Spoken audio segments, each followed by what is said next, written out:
is an extraordinary story about how she became an activist on the heels of a personal catastrophe.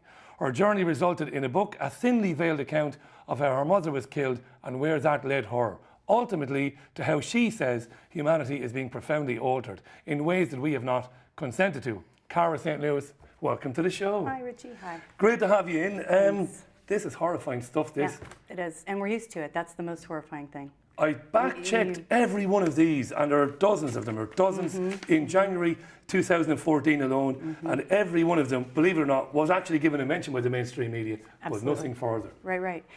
That's the thing. We're getting used to this stuff. We think it's normal. We think it's supposed to happen, and it just isn't normal. It isn't supposed to happen. In fact, the very first incident that you mentioned, I will get back to that in a moment, with the 10,000, 5,000, 6,000, 10,000 blackbirds that fell to the plummeted to death in Arkansas. Again? 2010, it was 2010. It was, it was December 31st, 2010. I remember that for a very good reason. But if I can back it up just a little bit, I like to start at the beginning with this story because it's important. And that was a few months prior to the blackbirds falling from the sky, July 10th. What were you doing then? I was a mom. I was just living my life, an ordinary life, sewing costumes for my children who were in school. And frankly, I think that's as important a job as anything else. Right. And just living and taking care of my teenagers in a little seacoast town in Maine, And that was a Saturday. And then the very next day was July 11th, 2010. It was a beautiful Sunday morning, Very small town, not a lot of traffic, lots of tourists, beautiful seashore. My mother, who was 74 years old at the time, was on her way to church, which was about a block away from her house, just crossing Main Street and crossing the crosswalk that you guys, I think you call them zebra crossings here. Zebra crossings, yes, and that's the right name for them, by the way. Is that the right name? Okay. It is. Thank you for schooling me, Richie. Anyway, I get to she was just about to the other side to step up on the sidewalk when she was actually run over by a van. And it didn't end well. It was I got a call from the priest that morning. I went to the hospital, and it was a situation where every bone in her body was broken. It was not good, and she died in my arms a few hours later, which of course is a cataclysmic incident in anybody's life, isn't it? And for myself, for my children, and frankly for the community. It really manhandled the community. You're a close-knit community? It's small, everybody knew everybody. Small community, yes, as a matter of fact, yes. However, the important thing for me after that, after I sort of got over the initial shock, was remembering that my mother had a very high security clearance with the Navy, the U.S. military. It had been her second career, but she'd been doing it for quite some time. She was an editor and writer for the U.S. Navy. She had worked in Virginia in weapons. She had worked here in London at the Office of Naval Research, which I think is a very important piece of the puzzle here. She worked with the scientists that were working on things like atmospheric weapons, plasma studies, microwave weapons, psychology, all of the things that you might think you would see in a military think tank. And she edited the papers that the scientists would write, and then she would put them together in what's called the Navy fact sheet, which you can find online, by the way. Yeah, now she, of course, having that clearance, we got to say this, people might think we're saying the obvious, but sworn to secrecy, of course. Absolutely, she couldn't tell me anything. anything. I couldn't speak about it, No, she couldn't say much of anything to me about what she did, and she never did.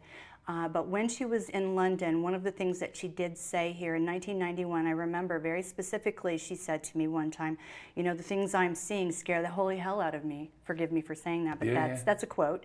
And that's really all she could say about it. So she was here for a couple of years working with those scientists, one of whom I did meet and get to know fairly well, and I never mention his name because I really ought not to. Yeah. It's all in the public domain anyway, so anyone who really wanted to scratch around in there could find that information.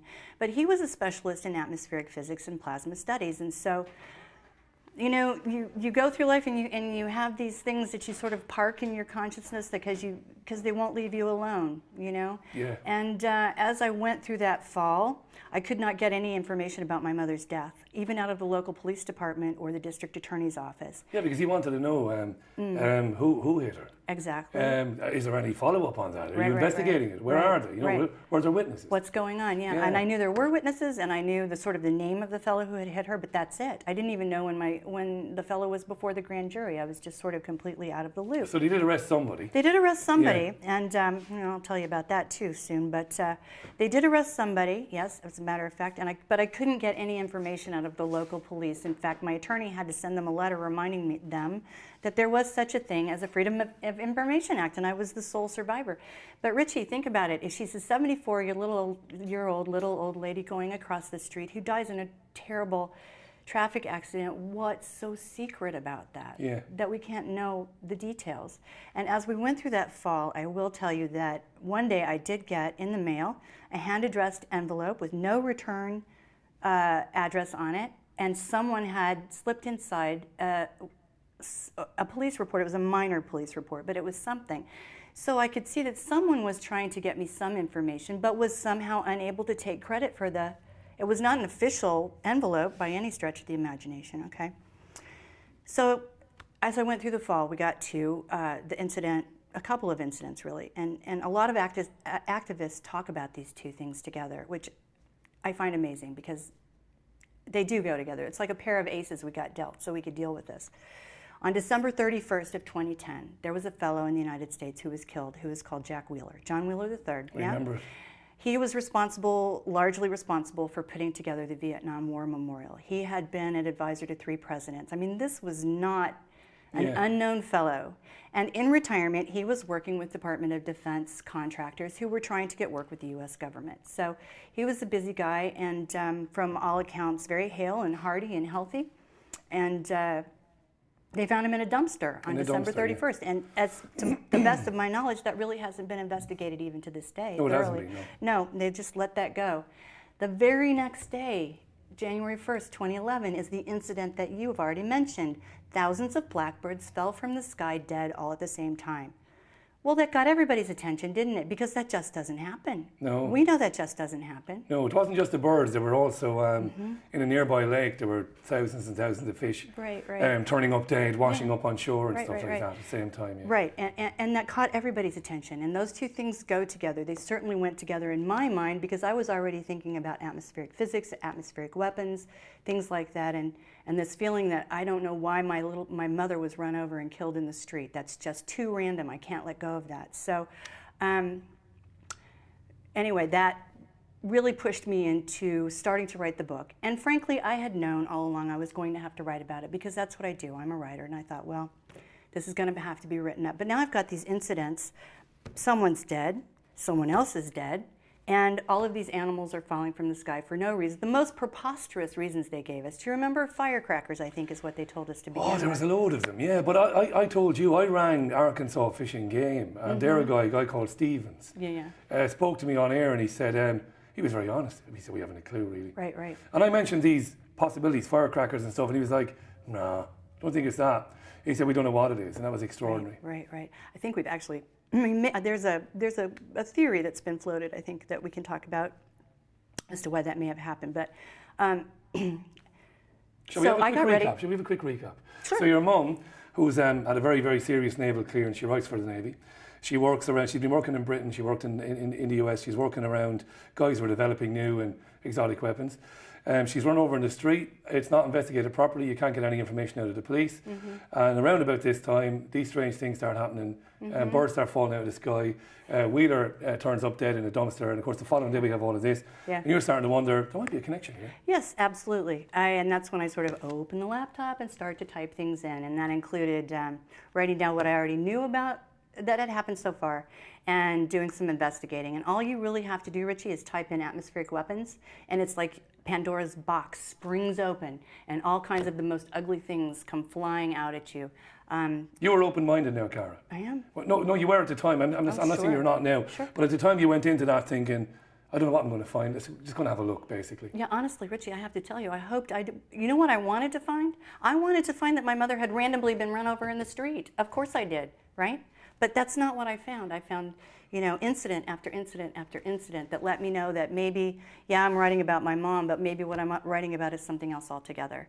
And in fact, that's the way it turned out to be. Now, I also have to mention that during this period of time when I was writing the book, there's a rainbow of coincidences that I'm going to paint for you, Rich. A couple weeks after my mother died, I was driving her car around, and a sedan pulled up beside me, yeah, and pushed me into oncoming traffic. Okay, that was the first thing, and I thought, wow, that was a coincidence 2 weeks after my mother was run over, huh? And then as I went through, like I said, I couldn't get any information on her death. And then it wasn't too long after I started writing the book that my steering went out in my car. And luckily, well, I was driving, but luckily I was in a spot where, you know, hitting the brakes didn't kill me all by itself, you know what I mean? But you know, how many times in your life does your steering just go out? I mean, it doesn't happen to people, right? Yeah. So these were the kinds of... Did you report these things then? No. Because, like, you know, I would have said, you know, if I was your friend, I would have said, Cara, you got to report that to the police. You know, somebody's trying to knock you into oncoming traffic. Your steering is going out. Why didn't you report it to the police? Well, first of all, these were the police that I couldn't get any information out of to begin with. Okay, and I had a, you know, here I was walking this tightrope between not wanting to find out what I found out and finding out what I found out. And these things were happening to me, and it wasn't very clear to me how that was going to turn out for me either. And so for me, it felt like the safest thing to do was hold this sort of watchful waiting kind of, you know, what is it that I'm actually looking at here, okay? And that is why, because, you know, we get caught in the details sometimes, and we lose sight of the picture that we're actually supposed to be looking at. And what shocked you, Cara, when you started going through all of these exotic weapons that you were reading about? What did you find out? What did you discover, I should say? Well, the thing that I discovered that I was actually then able to marry with something I found out later on was that a lot of what's been tested in our atmosphere are microwave weapons, yeah? And I think I remember reading, I'm sure I remember reading not too long after those birds died, that there was an autopsy. And while there weren't any lacerations or cuts in their skin or anything like that, all of their internal organs had burst and bled, and they had bled to death, essentially. You know, microwaves, these beams, these frequencies from microwaves stimulate your cells, and they can actually make your cells burst. So, I mean, these are the things that I thought I was looking at, that maybe I was looking at a microwave weapon.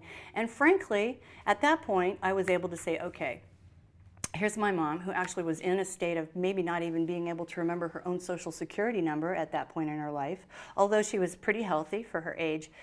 Maybe she saw something that when they started rolling this stuff out, as they, in my opinion, clearly did on January 1st, 2011, maybe she was going to recognize something that she saw. And she's a civilian working for the military. My information is, and this is, I can't, you know, show you a book where this is written down, Richie, but having asked around to people that really ought to know, it's not that unusual for civilians to be in harm's way when they have high security clearances. Okay, these are details maybe that need to... Were there others, Cara, when you were doing your investigations, did you come across other civilians who had been working in those areas who had died maybe younger than expected or in other circumstances? Just John Wheeler, really. Just Wheeler? Yeah, just Wheeler, because things happened very quickly for me at that point, because like I said, once you open that box, all kinds of things start flying out. And pretty soon I was into not just chemical weapons, or not just atmospheric weapons, but we're looking at chemical weapons, biological weapons. And that leads straight to something that we colloquially call chemtrails, which has been given the snappy name of geoengineering. And it's a nice, clean, neutral, you know, non-emotional title that we've given it now. I haven't given it. But they call it geoengineering. And in fact, we know it as chemtrails. And so that's where I sort of left off from my mom, in a way, and moved on with the story. And I have to say that at that point, I really did need to wonder, I really did wonder what the book was going to need to be. What did I want this book to be? Because I'm not the kind of person who writes things just so I can roll around in my own stuff. Okay, for me, that's really counterproductive. Okay, you can keep a diary if you want to do stuff like that, yeah? But I had a sense that this book needed to be something, because I was coming up against some scary stuff, and I have children, yeah? And the world was becoming a place I didn't want my children to inherit, and really a place I didn't want my children to inherit. I'm not talking about pollution and cleaning up the medians on the highways and things like that. I'm talking about a world where they're swimming around in a plasma that will kill them before their time, years and years and years before their time.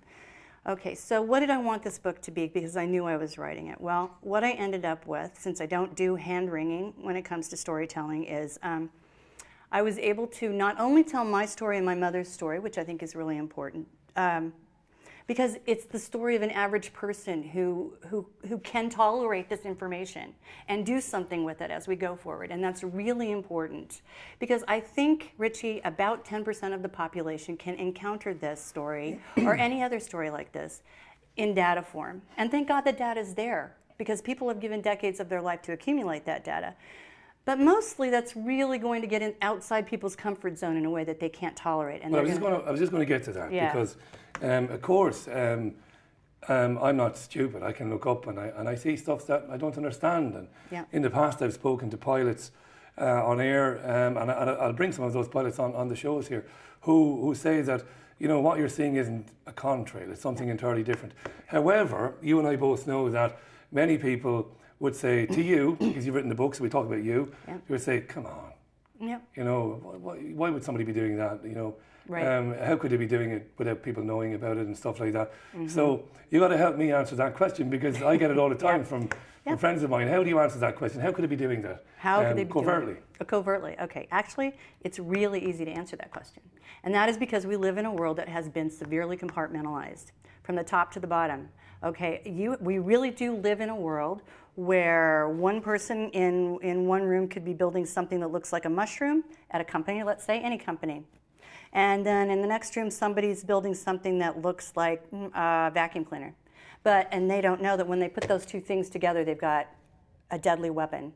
Do you know what I'm saying? They never know. They never know what they're doing. We talk about the Manhattan Project, don't we? We talk about the Manhattan Project. How secret that was kept, despite the fact that probably, I mean, you'll know better than me, but tens of thousands of people quite possibly worked on it, and yet people didn't know what was happening. People didn't know what was happening, number one. And when you say what kind of people, I'm glad you brought that up, because when you say what kind of people would put together a program like that, well, let's talk about the Manhattan Project scientists, okay? Let's talk about the people who were told flat out, if you detonate this thing that you're building in our atmosphere, the chances are very, very, very high that you're going to end life as we know it. And what did they do, Richie? They did it anyway. Twice. We're talking about psychosis here. We're not talking about people who operate on the same ethical or rational level that you and I do. Okay, so you have to bear that in mind. There are people like that, and they have their finger on buttons that they shouldn't have their fingers on. So the other thing, getting back to the book though, the other thing I was able to do with this was compile all of the information and all of the personalities and all of the people who have tirelessly dedicated decades and decades of their life to this issue. And by the way, at great personal risk, because up until a few years ago, it was very dangerous to talk about this stuff, okay? And they're here. Their stories are here. What they have found out is here. And it's here in a format that is tolerable, okay? It's a story. And you've written it in a kind of a faction way. It's a new wonderful term, faction. So it's fiction, it's fact, but in a, put into a kind of a fictitious way. So you've changed a lot of names and stuff like that. Have you ever found out, I mean, what was the last about your mother? What was the last you heard from the police there? Well, the last thing that I discovered about my mother, which was this last May, I believe I was back in Maine. And a couple of things happened. You have to understand that two things, and this does go to answer your question, never fear. But the day I finished writing this book, 8 hours after I finished writing this book, coincidentally, my house burned to the ground, okay? And I ran back into the house to get my thumb drive out of the computer that had my book on it. Okay, you have to know that because in order to answer that question, what's the last thing you heard about your mother? You have to realize that they never really stopped hassling me. If you want to call burning my house down hassling. The burning of the house, was it investigated? No, because it looked electrical, and that's fine. They left it. So the official verdict was electrical, you know, and but you know, suspect something when else. Well, isn't that a coincidence, Richie? I mean, that it would burn down the day I finished writing the book. I mean, I have to call it a coincidence because I don't have a smoking gun, but gosh, this is quite the trail of coincidences. Of course. Yes, you're bound to wonder. So, okay, and having said that and establishing the fact that they never really have stopped messing with me, in May I went home to see my children, and I had my passport stolen in Spain, strangely enough. So I'd gotten a new passport from my consulate there, gone home, turned everything into the State Department immediately to get a new passport. So there I was, sitting in Maine with no credentials, no papers, as they say, just going about my business. And I was on Skype talking to my husband, who was back here in London one morning, and someone appeared on my Skype pretending to be, and I'm going to say that because I'm sure that's what that was, one of the highest ranking military officials in the United States. Asking so you get a Skype from somebody saying, I'm General Hi, Cara, such and can such. I be your friend? Yeah. And I'm looking at it thinking, huh. Can't be him. Yeah, can't be him. Exactly. But I was very curious, and so I answered him and I said, so, okay, General, I can say General. Why me? I don't know you from Adam. And he said, what, are you scared of a little general, Cara? I mean, these are the kinds of things, walking on the beach, I've been circled by helicopters, things like that. Okay? So you think it's just people letting you know that, hey, look, they're just trying to shake we're keeping me. an eye on what you're saying. And here, let me tell you that that's like a 1-2 punch, Richie. You'll see this in a second. It freaked me out to begin with, okay, and I blocked him and talked to my husband about it, who was also just ever so slightly freaked out. And then 2 days later, I get a call from the not the Attorney General, but the prosecutor's office. I was handling my mother's case. The fellow who had been charged with manslaughter and had pled guilty to manslaughter and had spent quite some time trying to avoid having to go to prison over manslaughter, had the 6th time he was supposed to be in court, had a stroke. Okay. Now, did you look into his background, this guy? Who was this guy? Yeah, I really couldn't look. He didn't have any military connections or anything like that, no? I'm not sure that whether he did. That's the first thing you think, isn't it? Exactly. Yeah, who is this guy? Who's he been? I couldn't find any information on this fellow. He'd been in a nursing home with this quote-unquote stroke, I'm going to say it that way, for a couple of years. The prosecutor refused to drop the charges because it's not unknown that people play possum like that. I mean, she said he could be fine in a week, suddenly and miraculously, and we'll just finish this up and he'll serve his time or whatever. But 2 days after this, this imaginary general contacted me on Skype, I get a call saying that this fellow's attorney has argued very, very vociferously that he's too ill to see the inside of a prison, and so despite my prosecutor's attempts to block this, they just dismissed the charges. So he walked. I don't think he can walk, Richie, but yeah. No, but you know what I mean, yeah. Metaphorically speaking, and here's the thing about that, Richie. Because I was already rattled, this is something they do all the time. I was already rattled about something, so something else came along that I might have raised you-know-what about, and I wasn't quite so ready to raise you-know-what about it because I was already rattled by this other thing. So this is how they operate. They keep you shaken up to a certain extent, yeah?